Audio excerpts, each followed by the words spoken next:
Hey everyone, welcome back. This is the second half of my first half of 2016 book video. This will be my final attempt at this.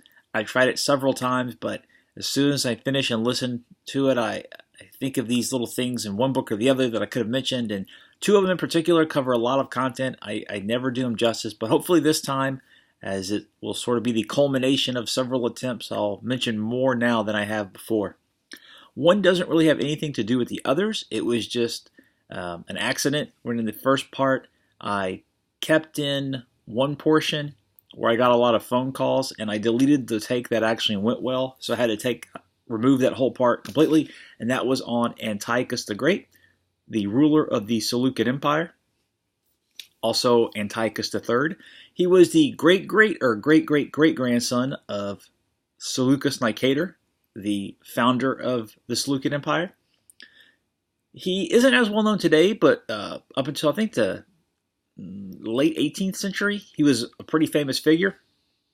That's because he took the fragmented empire and brought a sense of cohesion that was absent for quite a while, brought stability, and then he ran afoul of Rome, and that's kind of where the story ends. Despite all of his achievements, he had two blunders, one of which is he sided with Philip in his war against Rome. And it wasn't even so much a side as that he signed a treaty with Philip to carve up Egypt's possessions. Rome got mad at him for that. He also decided to throw his lot in with some of the Greek leagues that were mad at Rome, and that didn't go well. So at the Battle of Thermopylae, and then later at the Battle of Magnesia, he pretty much lost much of his gains. However, at the end, he still finished with more than he started with. So even after two rough defeats, particularly the second one, not all was lost. But this is a very readable history. It's a general history by pen and sword, which means, of course, there will be typos, and you got to look out for that. That is frustrating, but Michael Taylor is a good author. It's a fast read, a very easy read. Like I said, a general history, so nothing terribly in-depth, but you'll get enough if you're interested in the period. Even if you're well-read in the period, sometimes I like going through a general history because it feels more like a narrative, like a story. And I think the Kindle version of this is about $10, so if you're interested, definitely check it out. Now the last three are where I really get into problems. They're all related, and two of them not dense, but they cover a wide range of topics. So the first book that I read was Guy Hassel, Barbarian Migrations in the Roman West, 376 to 568. From there, I segued into Peter Brown's Through the Eye of a Needle, Wealth, the Fall of Rome, and the Making of Christianity in the West, 350 to 550. And from it, I learned about the Christians as the Romans saw them. So, kind of in a rough chronological order, this one will go first.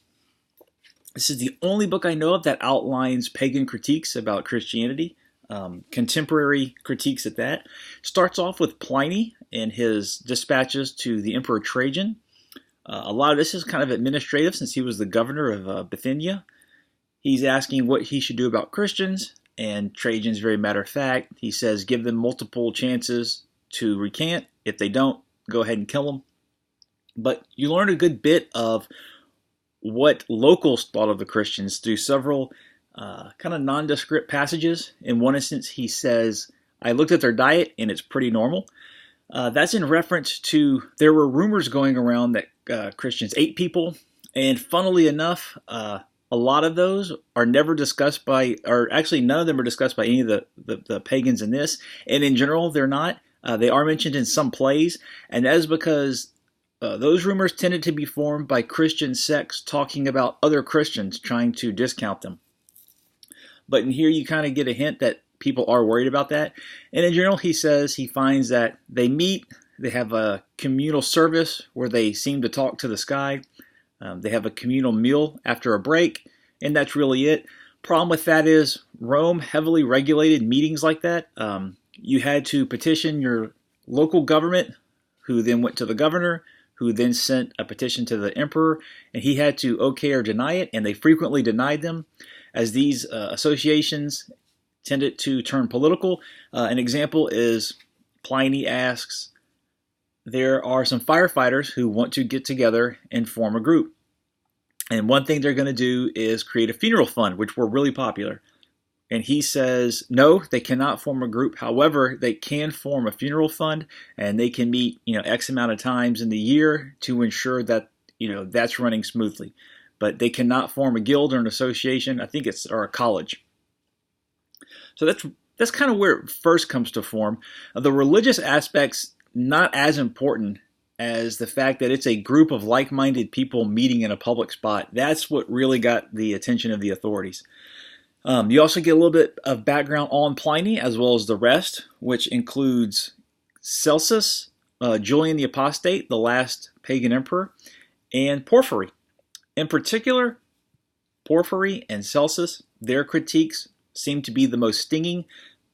They had, at least Porphyry was very well read in Christian scripture and Jewish scripture, while Celsus was a pagan intellectual that had read some Christian scripture, and he was aware of some Jewish scripture. How that comes into play is that they both accuse Christians of being Jewish heretics that have forsaken their forefathers and their forefathers' laws and have turned to a sorcerer. And apparently that was a particularly stinging critique because hundreds of years later, they were still talking about it and refuting it. And eventually they, after Theodosius and during his reign, they ended up burning the works of Porphyry and Celsus. Most of those works have survived through the rebuttals. Origen, I'm not sure how to pronounce it, was an early Christian thinker. And he, a couple hundred years later, about 150 years later, refuted, I think it was Porphyry's work. He refuted Celsus's work in very exact detail. And so from that, they actually got a large portion of the original material because he would quote the original, then refute it, then quote, and they think that's actually pretty accurate.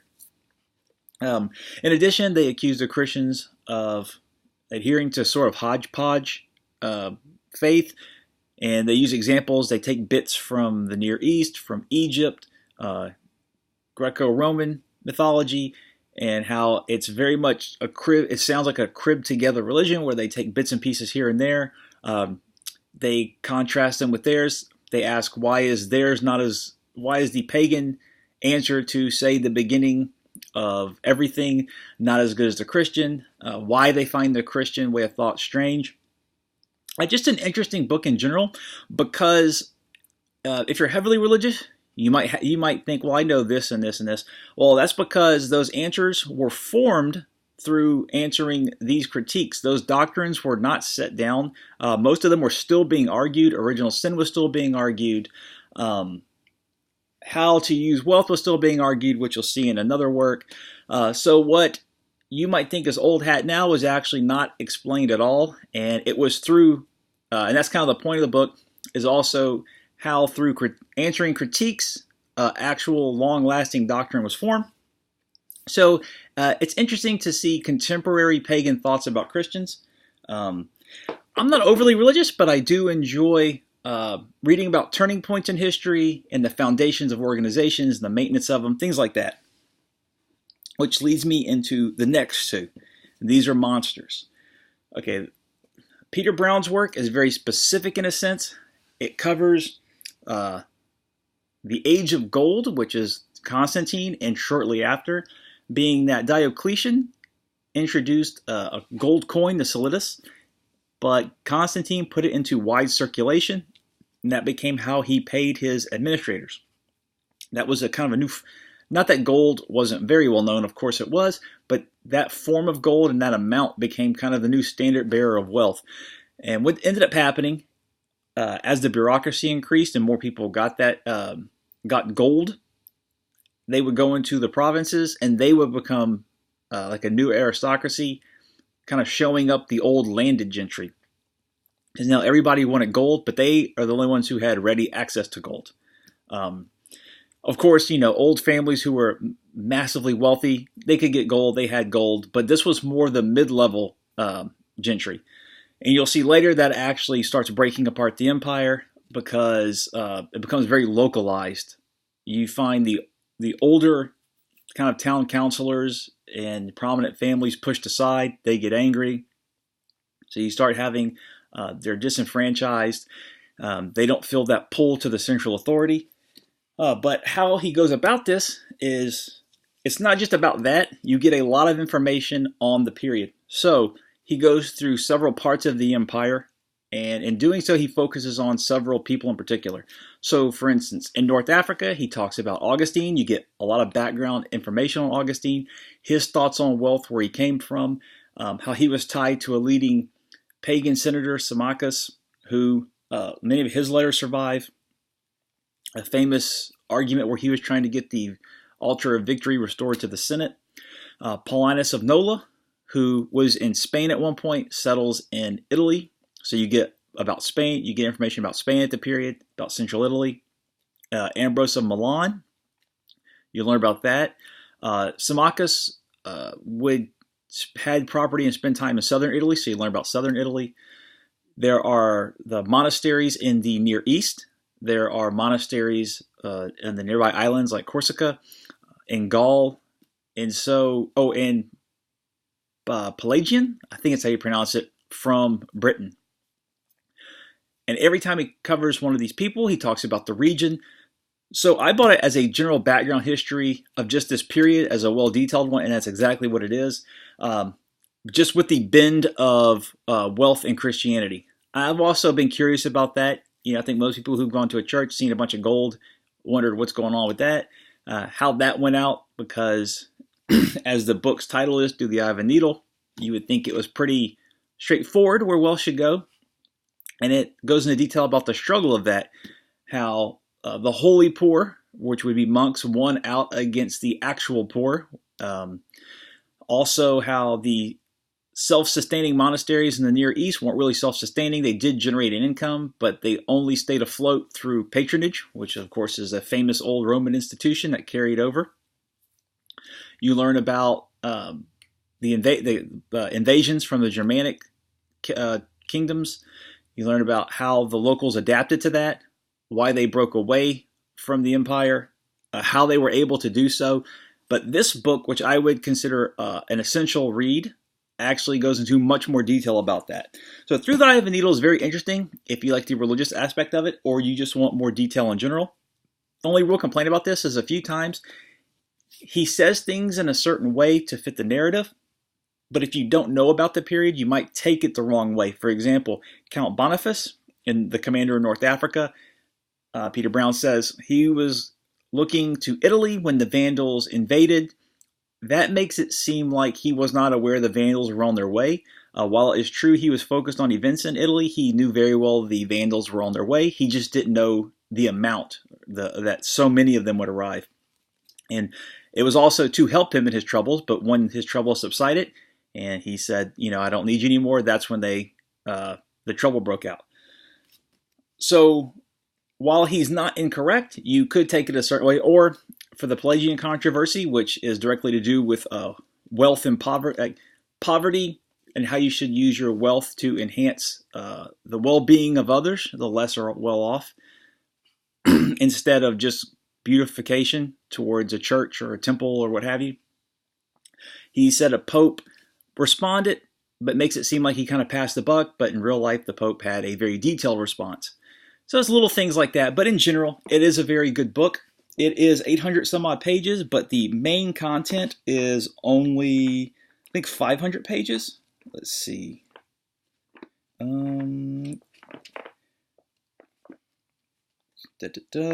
Almost there. 530. So the rest is on supplemental materials. And I do enjoy when books do this. They'll tell you the page numbers of the notes. Because you're not going to flip back and forth. That's one reason why you might want the Kindle version. That way it would be very easy for you to flip between the notes and the main material. I will probably be donating this to the library and at a later date buying the Kindle version just because this is uncomfortable to hold for long periods of time. I don't have a stand or anything to put it on. There are a few pictures as well. Let's see here. A few in color. That is a pepper shaker, actually, right here. Let's see.